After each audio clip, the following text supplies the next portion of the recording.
Yo, what's going on? It's Beatz.Lowkey. Thought I'd just hop on here and share a little story about myself and how it all started with the music. Um,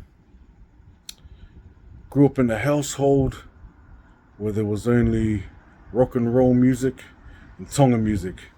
So my father, he's Tongan, and my mum is Māori. Um, so pretty much that was the only music in the house was just like Creedence Clearwater, BB King, Sonny and Terry, the Jackson 5, Bob Marley, Lucky Dube. Um, and then on my father's side, he'd just play Tongan songs, like Tongan hymns, um, pretty much just Tongan songs. So I didn't really get to listen to other music. I grew up listening to what we had at our house. Um,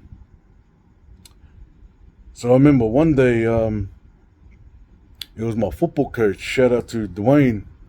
Um, yeah, he was driving past our house, and he had a trailer, and he stopped by, and he asked my old man if he had anything to take to the dump.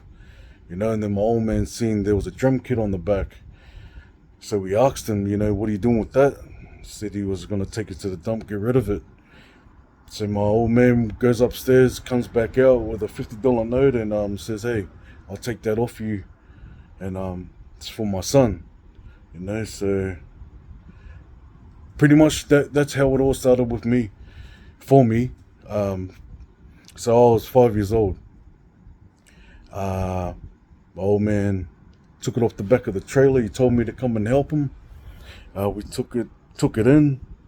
He put it all together, assembled it and all, and yeah, he sat down and he just started playing the drums, and I was pretty amazed, to be honest, because my father, he comes from pretty hard background, like he's one of those OGs that really ever smiles and all that, but he comes from a gang background. So me to see him like that, it was a special moment for me, because we used to seeing him, you know, you know. So yeah, just to see him happy without the alcohol or anything, it was quite an experience. And yeah, he actually sat me down, told me to sit on his lap, and then he just, yeah, we started hitting the hi hat and the snare and the kick, and I was just amazed. I've never seen anything like it before.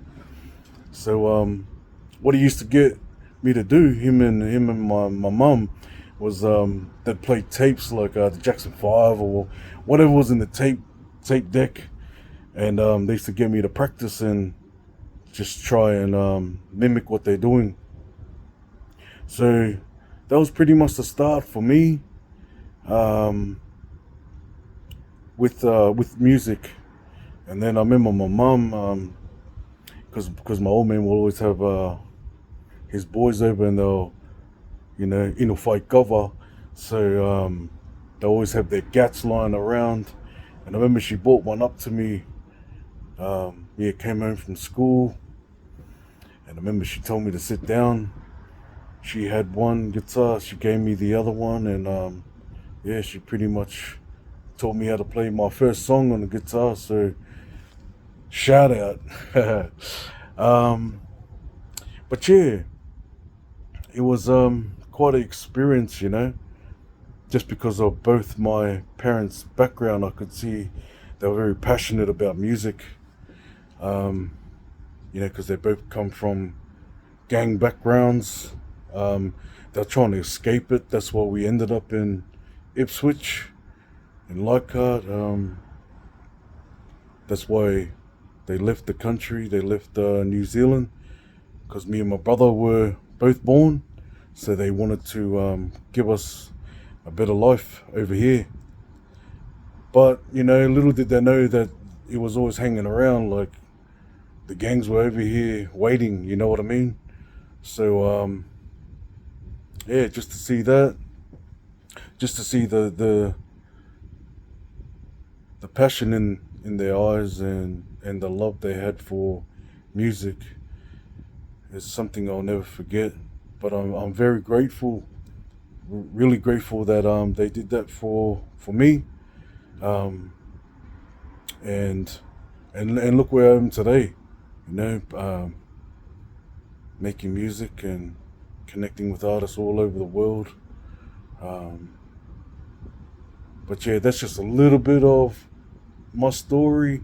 I just want to make more of these, you know, just so you guys can get to know me a little bit more instead of you know, seeing beats here and there, and you know, you hear me, but you don't really, you haven't heard the story, you know, or any stories. So yeah, this is my first one. I'm gonna keep you guys posted. I did write a post up for my father. It's down below. It's on one of those it's on one of the posts anyway on Instagram. So yeah, if you check it out, I actually did a write up about it. Did a post for him. But yeah, this is just the first of many stories. Appreciate your time. Thank you for listening, and yeah, much love. Ofa Lahi Atu. Take care, and never stop believing. You know, just keep doing what you. Well, you know, a lot of people say keep doing what you're doing, you know, and it sounds cheesy, you know, but to be honest, it's real. Like, if you really believe in something, and you know, don't give up. If you really believe in something, don't give up. That's the worst thing you can do to yourself.